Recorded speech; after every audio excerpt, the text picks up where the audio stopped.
अभी हम पढ़ेंगे इंशाअल्लाह तख्ती नंबर 1 नूरानी कायदा। नूरानी कायदे का हरदोई के मुताबिक जो पढ़ाने का तरीक़ा है वो नूरानी कायदा अगर बच्चा बेहतरीन अंदाज में पढ़ लेता है तो इंशाअल्लाह उसको नाज़रा कुरान करीम कहीं से भी पढ़ सकता है बच्चा। लेकिन वो नूरानी कायदा इस अंदाज से होना चाहिए कि हम उसको एक एक लफ्ज़ को उसके एक एक लफ्ज़ को और उसके तमाम गुन्ना मद इख्फा और जितनी चीज़ें भी नूरानी कायदे के अंदर हैं उन सब को बेहतरीन अंदाज से सीखें और उनको बेहतरीन अंदाज से याद करें। जैसे उस्ताद बताता है, अभी हम पढ़ेंगे तख्ती नंबर 1। अभी हम पढ़ेंगे तख्ती नंबर 1। नाज़रीन में से भी कोई हमारे इंस्टाग्राम, फेसबुक और यूट्यूब पे भी कोई घर बैठे पढ़ना चाहता है, उन सब से भी दरख्वास्त है कि वो रोज़ाना लिंक मिलेगा हर तख्ती का नूरानी कायदा। अगर वो बेहतरीन अंदाज से एक बार उस्ताद बताएगा, दिमाग में बैठ जाएगा।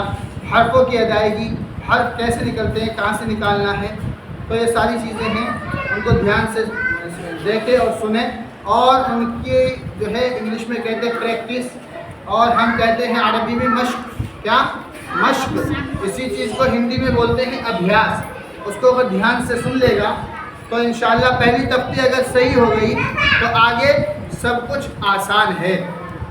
देखिए यहाँ उंगली रखिए, तख्ती नंबर 1 मुफ़रदात, अलग अलग हर्फों को मुफ़रदात कहते हैं। देखिए यहाँ पर तख्ती नंबर 1, तख्ती नंबर मुफ़रदात, अलग अलग हर्फों को मुफ़रदात कहते हैं। रब्बी यस्सिर वला तुअस्सिर वतम्मिम बिल खैर वबिका नस्तईनु या फत्ताह रब्बि ज़िदनी इल्मा।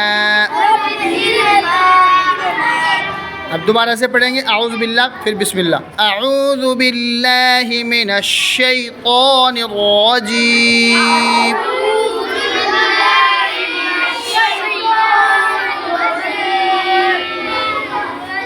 बिस्मिल्लाहिर रहमानिर रहीम।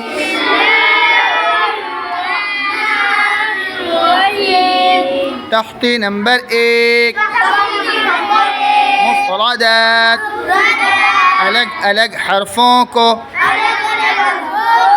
मुफ़रदात कहते हैं। रब्बी यस्सिर वला तुअस्सिर।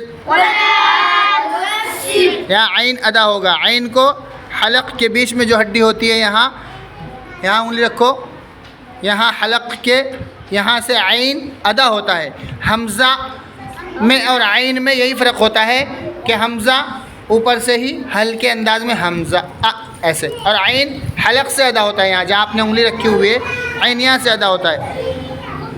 वला तुअस्सिर वतम्मिम बिल खैर। यहाँ पर मीम में नाक में आवाज़ जाएगी, इसको गुन्ना कहते हैं। नाक में होंठ बंद करके नाक में आवाज़ जाएगी। होंठ बंद करके बोलो वतम, बोलो हाँ, मिम बिल खैर वबिका नस्तईनु या फत्ताह रब्बि ज़िदनी इल्मा। अब देखिए आगे, अलिफ क्या है? अलिफ, अलिफ होंठ के बीच से हवा जानी चाहिए। अलिफ अलिफ, अलिफ। हाँ, अब आगे देखिए, 3 हर्फ एक जैसे हैं, बा, ता, सा, है ना? तीनों हर्फ एक जैसे। इन तीनों में फ़र्क नुक्तों का फ़र्क है। क्या फ़र्क है? ये जो बिंदी गोल सी रखी हुई है नीचे, ये देखिए, ये देखिए, ये बिंदी, इसको नुक्ता बोलते हैं। क्या बोलते हैं इसको? तो अगर नीचे एक नुक्ता है यहाँ नीचे, तो उसको बा कहेंगे। क्या कहेंगे? बा।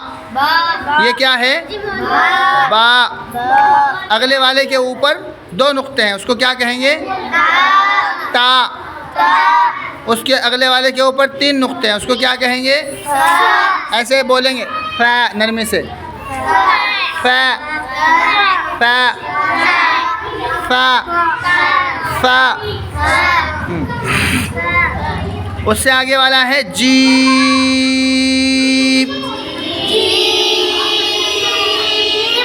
5 अलिफ खींचेंगे। कितने अलिफ?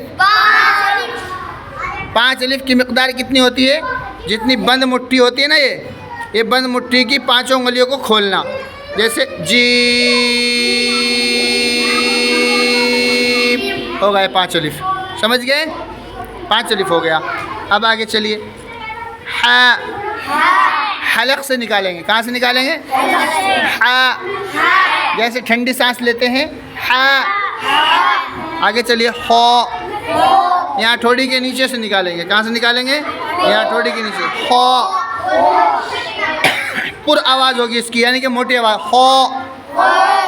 आगे चलिए, ये है दाल। 5 अलिफ खींचेंगे इसको भी। कितने अलिफ? दाल। आगे चलिए, ज़ाल। आगे चलिए, रो। इसकी आवाज़ मोटी होगी, रो, रो, रो, रो, रो, रो। ज़ा।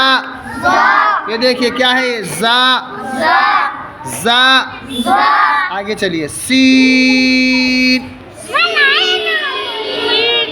देखो ये सीन है और अगला भी शीन है। अगला क्या है? मस्जिदों में पढ़ाते हैं छोटा सीन बड़ा सीन, ये गलत है। क्या है? छोटा ही है लेकिन नाम नहीं लेना है। छोटे सीन की आवाज़ निकालनी है। छोटे सीन की आवाज़ निकालनी है। छोटे सीन की आवाज़ कैसे होती है? सीटी के साथ। कैसे? सीटी, ऐसे, सीन, सीन। आगे वाले को बोलो, शीन। बड़े शीन के ऊपर कितने नुक्ते होते हैं? 3। और छोटा खाली होता है। छोटा तो यह है शीन। बड़े शीन की आवाज़ निकालो बस। बड़े आवाज़ से पता चलना चाहिए कि छोटा सीन है या बड़ा है। छोटे की आवाज़ सीन, बड़े की आवाज़ शीन। आगे चलिए, आगे है सौद। हाँ, इसको मोटी आवाज़ करनी है। क्या है? मोटी आवाज़। और इसको 5 अलिफ खींचना है, सौद। हाँ, आगे चलिए, रौद। हाँ, आगे चलिए, ओ। मोटी आवाज़ करनी है, ओ, ओ। आगे चलिए, ज़ो, ज़ा, ज़ा नहीं है, ज़ो, ज़ो। तुवा जुवा भी नहीं करना है। क्या?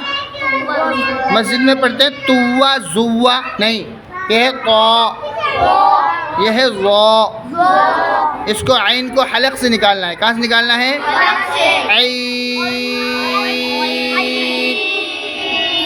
देखो अगला हर्फ भी ऐसा ही है। अगला हर्फ भी, लेकिन उसके ऊपर नुक्ता है। उसके ऊपर आइन और गैन में अगर फ़र्क करना है तो आइन के ऊपर नुक्ता नहीं होता, गैन के ऊपर नुक्ता होता है। गैन के ऊपर, चलिए,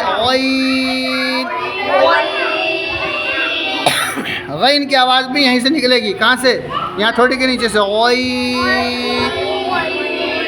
आगे चलिए, फा, क़ाफ़। इसकी आवाज़ हलक में जो हलक के अंदर छोटा सा एक कौवा होता है, हलक के अंदर। कहाँ होता है? जहाँ से रोटी अंदर जाती है, छोटा सा, वहाँ अगर उंगली लगाएं हलक के अंदर तो कै आ जाती है। क्या आ जाती है? वहाँ से वो ऊपर उठेगा तो बड़ा काफ अदा हो जाएगा। काफ, काफ। आगे वाला भी काफ है लेकिन बारीक पढ़ेंगे। काफ, लाम, मीम, नून, वाव, हा, हमज़ा, या। आगे है नुक़्तों की पहचान। बा का नुक़्ता, ता के नुक़्ते, सा के नुक़्ते, नून का नुक़्ता, या के नुक़्ते। दूसरी तरह भी पढ़ते हैं इसको, नुक़्ते की पहचान को ऐसे पढ़ते हैं। लकीर के नीचे एक नुक़्ता, लकीर के ऊपर दो नुक़्ते, लकीर के ऊपर तीन नुक़्ते, लकीर के ऊपर एक नुक़्ता, लकीर के नीचे दो नुक़्ते। ऐसे इस पूरी तख्ती को जैसे मैंने बताया याद कर लिया और उसकी मश्क करें। मश्क कहते हैं एक हर्फ को बहुत बार पढ़ना, एक हर्फ को पढ़ते ही रहना, पढ़ते ही रहना, पढ़ते ही रहना, पढ़ते ही रहना, कम से कम 100 बार पढ़ना, कम से कम 100 बार। जब मश्क हो जाएगी, प्रैक्टिस हो जाएगी तो जब प्रैक्टिस हो जाएगी तो हर्फ सही हो जाएंगे। बार बार पढ़ो एक हर्फ को। समझ आ गई बात? समझ आ गई? यहाँ से लेकर के यहाँ तक। अभी पूरी तख्ती मुकम्मल नहीं हुई, अभी तख्ती में और भी है बहुत कुछ यहाँ तक, समझ गए? लेकिन आपको यहाँ तक याद करना है। समझ गए? समझ गए? याद करेंगे इंशाअल्लाह, मेहनत से पढ़ेंगे। ठीक है, पढ़िए, यहीं बैठ करके मशक कीजिए।